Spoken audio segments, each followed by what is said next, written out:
Yeah, good afternoon from Austria. Here it's 3 o'clock in the afternoon. Thank you for this introduction and thank you for the possibility to present our policy guidelines for electric motor systems. This report has been prepared, as you already said, under the policy task of EMSA within the 4E implementing agreement and has been co-funded by the Austrian program IEA Research Cooperation and the Electricity Technologies and Applications Research Program of the Swiss Federal Office of Energy. So for Switzerland, Rita Werle and Konrad Brunner were the main authors. For Austria, Petra Lackner and myself. And the editing was done by the IEA 4E operating agent Mark Ellis. So let's start. With the background of the policy guidelines. First question, what is the International Energy Agency Implementing Agreement 4E? It's for energy efficient end-use equipment, and there 12 countries share information and transfer experience in order to support good policy development in the field of energy efficient appliances and equipment. And I recommend to check out their web page. There's really a lot of material concerning energy efficiency in appliances and, for example, standby energy consumption. But now we are speaking mainly on the work done in the Electric Motor Systems Annex. And here the Annex serves as a platform for technical and policy exchange within the field of electric motor systems, disseminates best practice information, and one very strong area is the support of standards and policy development process to improve the energy performance of new and existing motor systems. And the participating countries are Australia, Austria, Denmark, Netherlands, Switzerland, and the US. Now what we have done so far, quite in the beginning in 2008, we published a motor MEPS guide, mainly collecting the US experience in setting mandatory standards. Main author were Konrad Brunner and Rob Bottler. And then in 2011 we published the analysis of 11 instruments from 9 regions. Fernando already told you about this. And in 2014, almost exactly 1 year ago, we published the policy guidelines for electric motor systems. And from now on, I will explain you this publication. Yeah, what were the background of the policy guidelines? We think that there is no single instrument that is able to bring along energy savings. And one important thing, probably you know it, but sometimes when you talk to people from macroeconomic sector, this is not so clear that cost efficiency is no guarantee for implementation of energy saving measures in industry, because different elements influence the decision making in industry, and therefore also several barriers exist to buy, install and use energy efficient motor systems. And this is also the main reason why we think that a mix of policy instruments is needed to overcome those barriers for energy efficiency, and especially in this field of motor policy, you have always to say that this policy has to be defined broader than just minimum energy performance standards. Yeah, therefore we developed the policy guidelines as a cookbook, and it should give a framework for policymakers to consider how best to plan and implement a comprehensive energy efficiency strategy for electric motor systems with all the elements I will describe in a few minutes. and it should serve as a thorough guide to the range of policy most commonly used currently to stimulate motor efficiency. And the guideline should or shows policymakers what needs to be taken into account when implementing such a policy or even designing such a policy, successful examples, and some recommendations for implementation. Yeah, on a very general level, why do we think that policies are needed? Or in other words, what are the main barriers for energy efficiency in industry, or more specific for efficiency improvement in the motor systems? Probably here it's good to say that 2/3 our electric motor systems are responsible for 2/3 of the electricity consumption in industry. For example, in Austria, 70% of electricity in industry is used by electric motor systems, and it is said that 20 to 30%, and in some cases even 70% energy saving potential is possible. And here is the question: why those cost-efficient solutions are not taken? And here I selected some of the barriers. Motors are built into large machines by original equipment manufacturers, and customers demand low prices, and therefore total costs are not considered, and probably efficient solutions are not taken. And the second thing is manufacturers are hesitant to meet the demand for high efficient equipment, probably because it's too expensive, or struggle to explain the advantage of high efficient motors. And when it comes to the end consumer, the industrial company, very often purchasing decisions do not consider total cost of ownership, but only the first costs.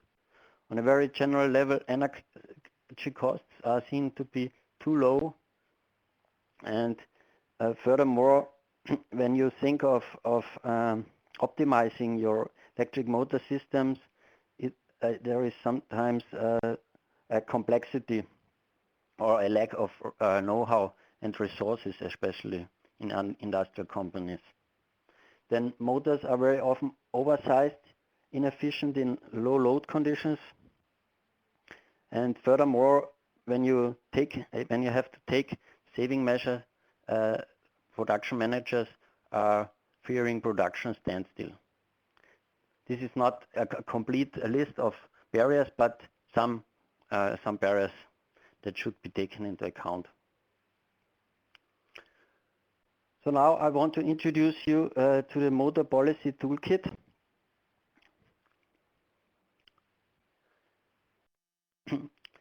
The first thing is minimum energy performance standards.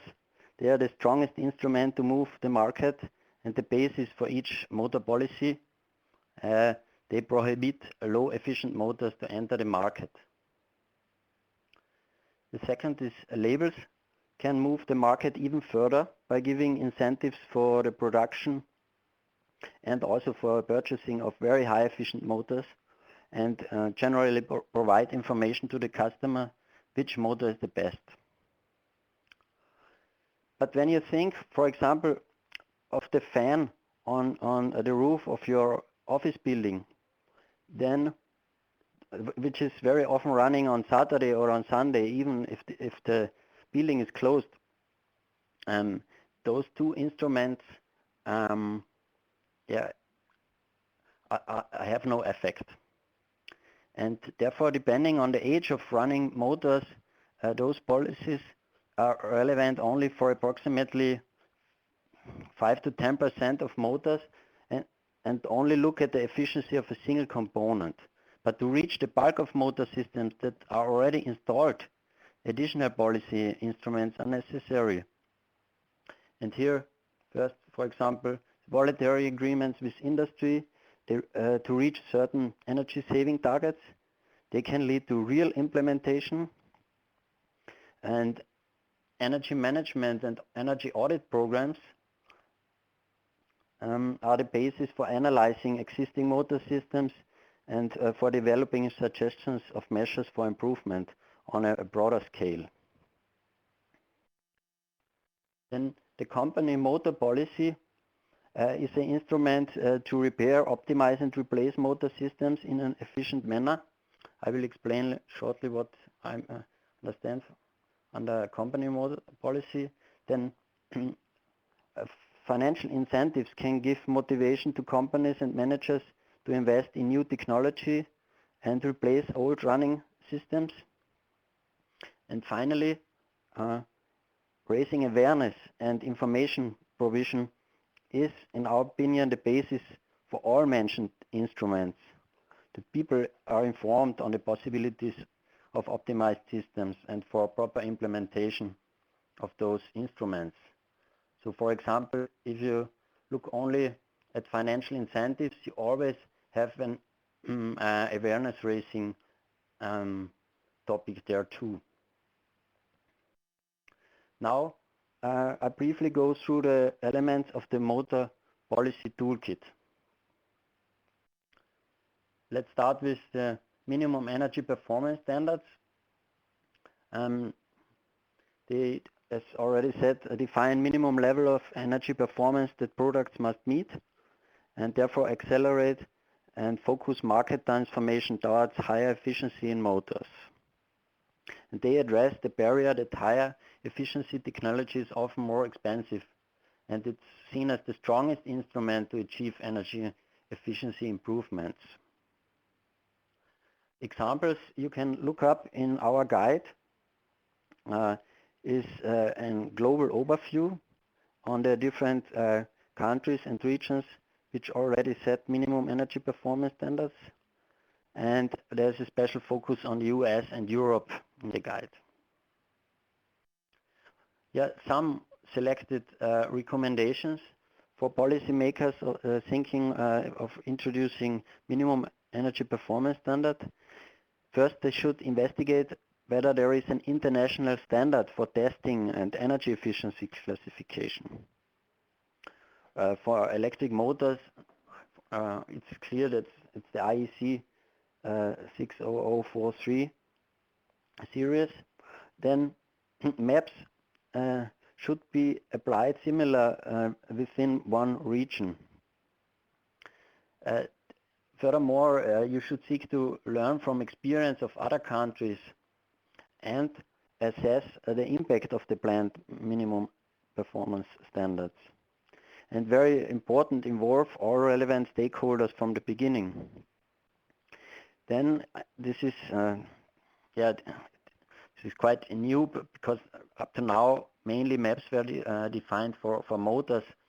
In Europe is pumps. There are MEPS for fans and pumps, but MEPS should be introduced sequentially.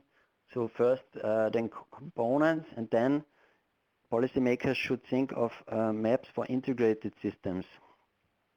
Then for sure the regulation should be regularly updated, and we think that registration and monitoring process is to be established, that the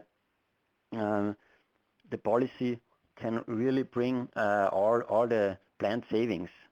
And we recommend to set up a scheme of accredited laboratories. You will find a section on this market surveillance activities in the guide. Now we come to the second element, labeling. Yeah, it's the use of physical label displayed on the product itself and to indicate the energy performance of a product. And labels move the market towards improved energy efficiency and provide consumers with the information. And therefore energy labels can facilitate procurement and incentive programs.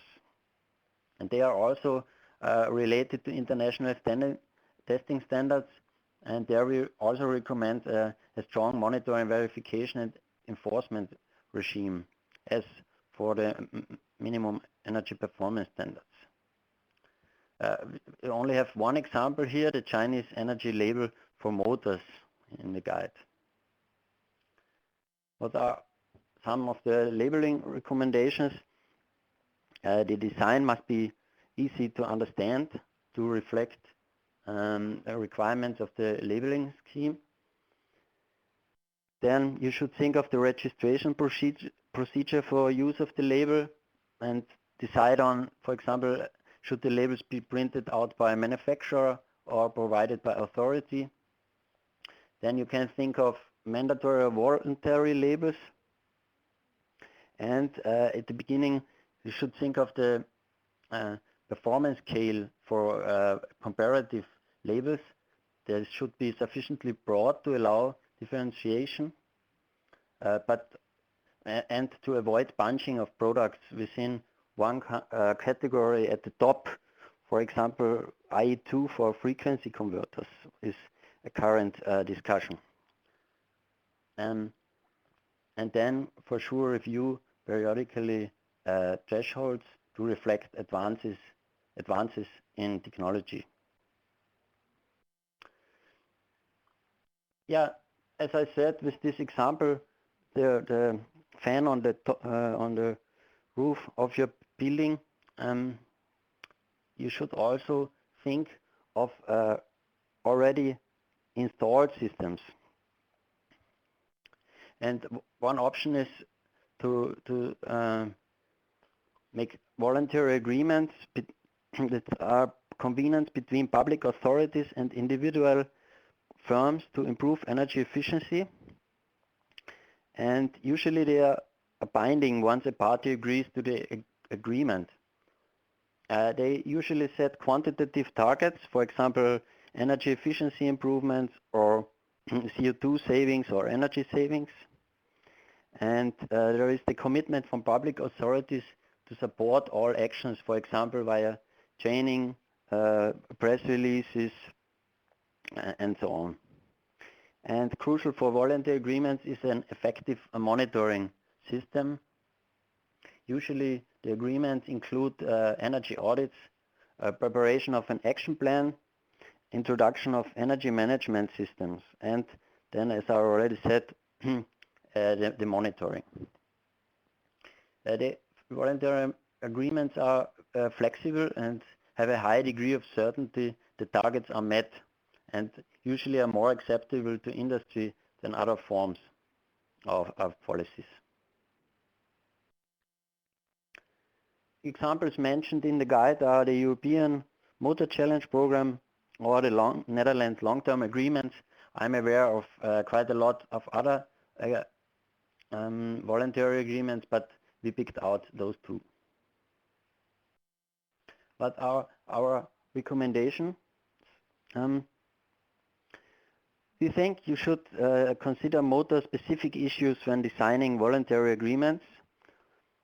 This can be done, for example, set electricity saving targets, then motors will automatically be considered. Purchasing criteria for motors should be defined. Motor systems should be identified as target of audits, and for sure training and capacity building on design optimization, maintenance and repair of motor systems should be offered within the voluntary agreements. Now we come to the energy management programs.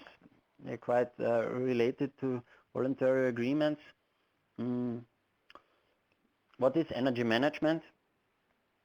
Energy management is a systematic approach for reviewing energy needs and for implementing measures to reduce consumption. And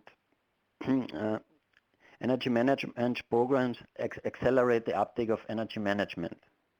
Energy management on a company level includes target definition, input-output balance, monitoring of energy consumption, evaluation and tracking of energy efficiency options, trainings, management review, and so on. All those elements well known from the ISO 4001 or 9001. And Finally, the international standard ISO 50001 is made recently available.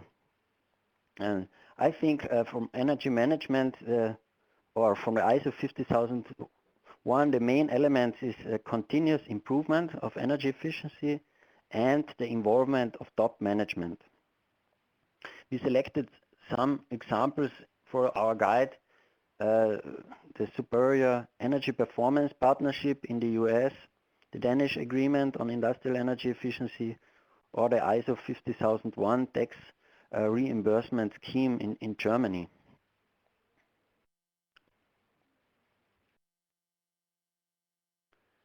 Yeah, our recommendations are a little bit broad or general. There should be a definition of the purpose of the program, identify what material and or trainings are necessary to integrate electric motor systems there, use established tools, develop guidance on how motor system efficiency is to be considered within energy management. There are a lot of possibilities, for example, purchasing criteria, guidelines for replacement, and for sure ensure active participation in the program. And also in energy management programs, there should be a mechanism for monitoring the progress. Now we come to energy audit programs. What is an energy audit? Especially as a difference to energy management, the energy audit is analyzing the status quo.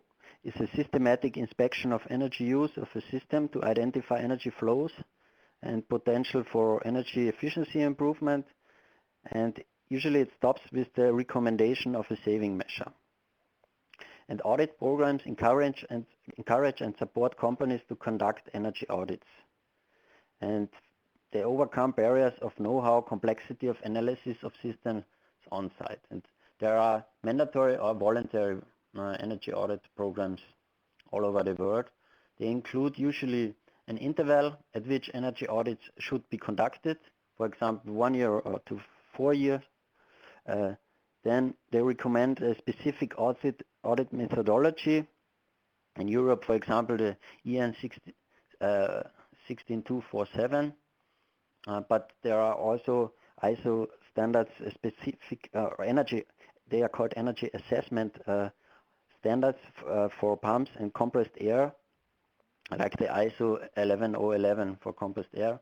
Then usually the programs include reporting obligations and definition of action plans.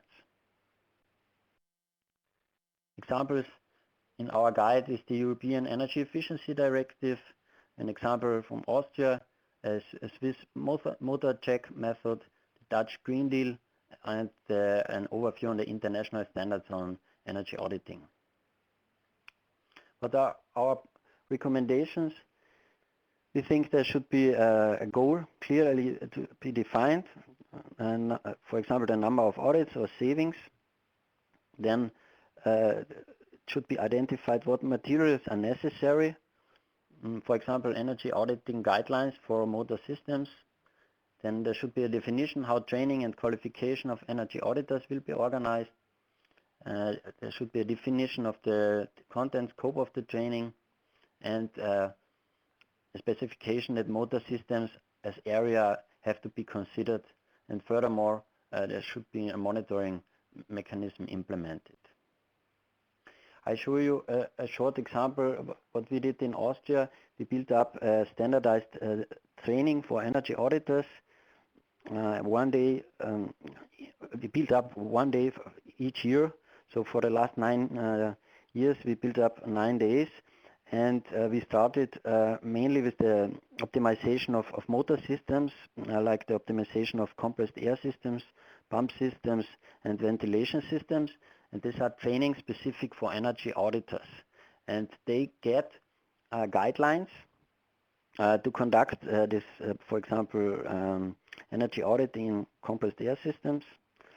They get audit tools like Excel sheets, templates for the audit reports, and the other things are not so relevant, but we had now more than 1,600 participants corresponding to around 400 to 500 different persons.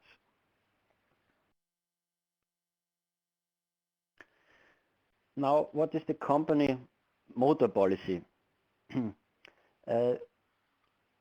We discussed a little bit if it's worthwhile to have it defined as an own policy measure. I mean, it's a long-term strategy for adoption of efficient motor systems, and it consists mainly of 4 elements. A set of purchasing criteria to consider life cycle costs of the motor, establishment of inventory list of motors in use and also on the stock with most important parameters. Then the requirements for installation or acceptance tests, new equipment, or after significant repair, you should go through a kind of commissioning process, and requirements for repair and maintenance. Usually you can say this is done when you introduce ISO 50001, but in reality this is not the case.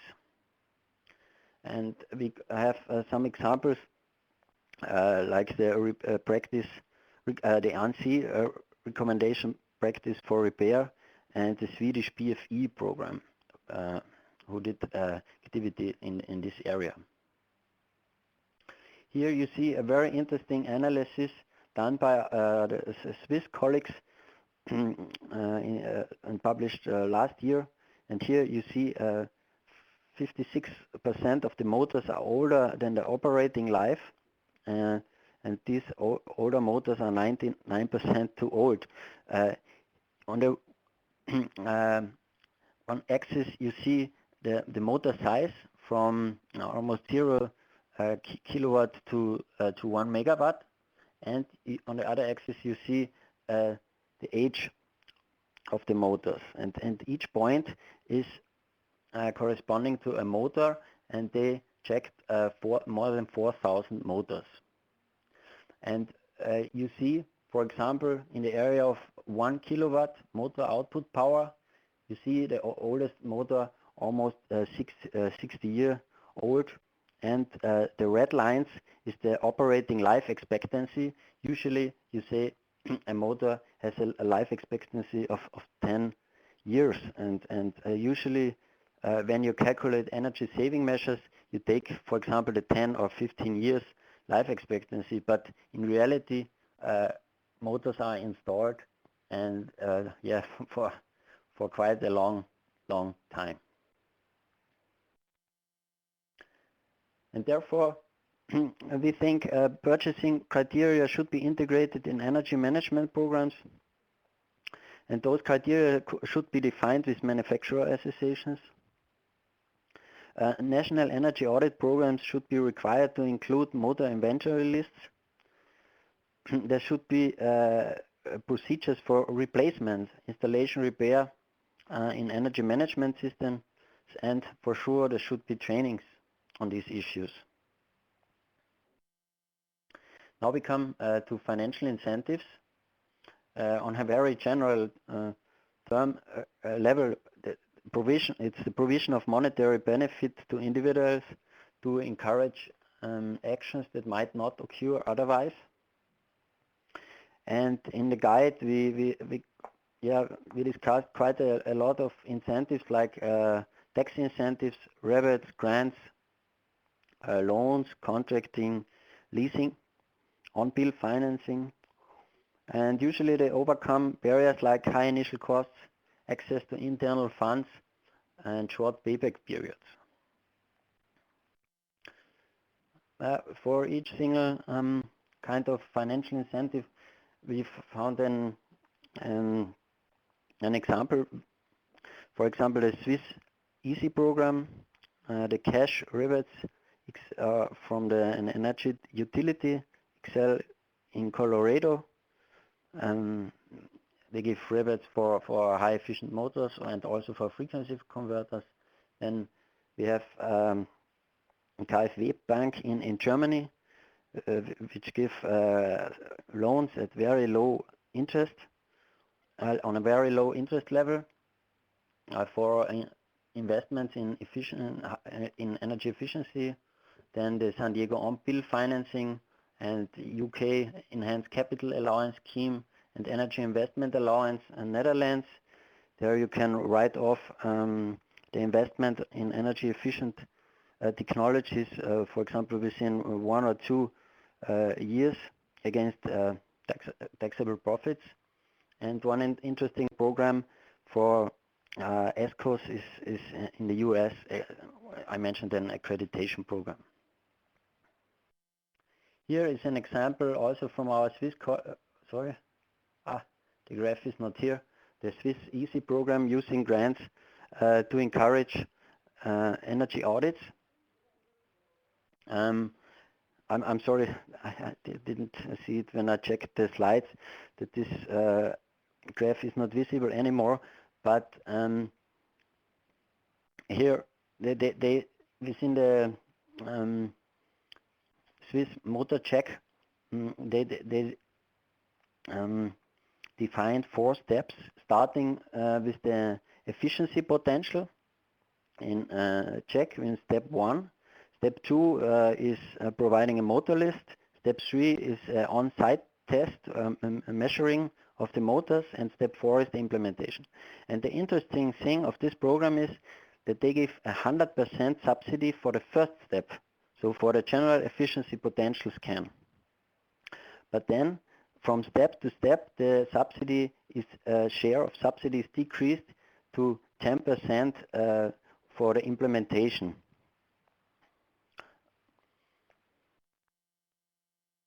So what are our financial incentives recommendations? Ensure clear understanding of barriers to be overcome. Select appropriate instrument tailored to local circumstances. Seek active engagement from stakeholders, trade associations and manufacturers. This is, I think, also a quite important thing. Then consider expected duration, not too short, not too long.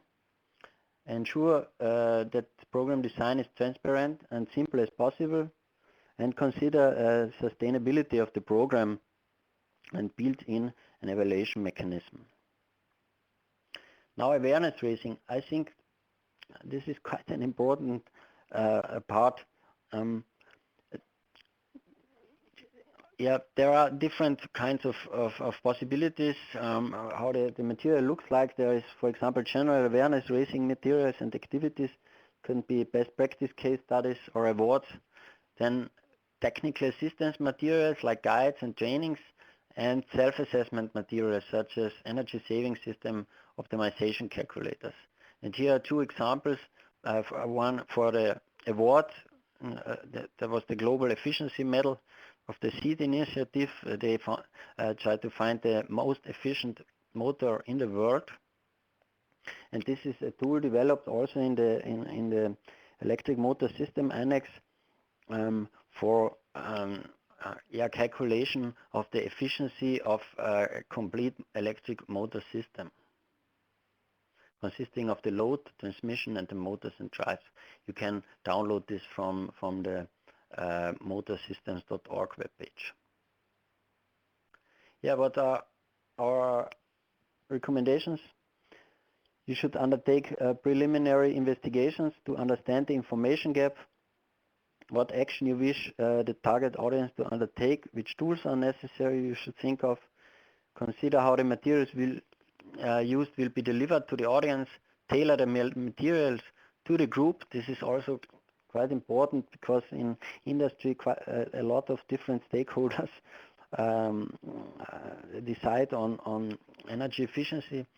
Engage stakeholders like trade association, equipment manufacturers, distributors, and for sure ensure materials developed are accurate and reliable. Yeah, this was a very quick presentation for the 8 elements of the Motor Policy Toolkit. And now I have 3 minutes left to show you a little bit how we applied the policy guidelines for the case of Austria. And here you see always the status in Austria and our recommendations. For example, for minimum standards, Austria is part of the European Union, and there are the eco-design requirements for motors, pumps and fans were already defined. For cooling and compressed air, the standards are in a draft status. And our recommendations for Austria is that Austria should participate in a coordinated market surveillance and support European market surveillance structures and support international test labs. And for we think a EU-wide registration system, like for example in Australia, could be useful. Then for labeling, for motors I1, I4 is used a little bit like a labels. For pumps, fans and compressors there is no international label, so we think we should support international labeling initiatives in this area. Then voluntary agreements are available but not broadly used in Austria. And definitely we think they should include purchasing recommendations for high efficient motors, should define motor system as topic for the energy audits done within these agreements. Then for energy management, according to the energy efficiency law, which is based on the energy efficiency directive of the EU, big companies have to implement energy management systems or conduct energy audits. And we think we should develop guidelines for the integration of motor energy efficiency aspects in energy management systems. We should train members of the certifying organizations in this area, and there should be a national monitoring of the success of the implementation of energy management. I skipped the other things we suggested because you can read through it afterwards, and I want to give the conclusions. The policy guidelines for electric motor system can be applied by policymakers as a toolkit, but depending on the national frame conditions, tailor-made policies are recommended or should be implemented. And you can use the policy guidelines as a quite general guide to develop a national policy framework for motor systems and learn from other countries what worked where and why. And download the policy guidelines and start creating perfect environment for boosting energy efficiency in motor systems. And I think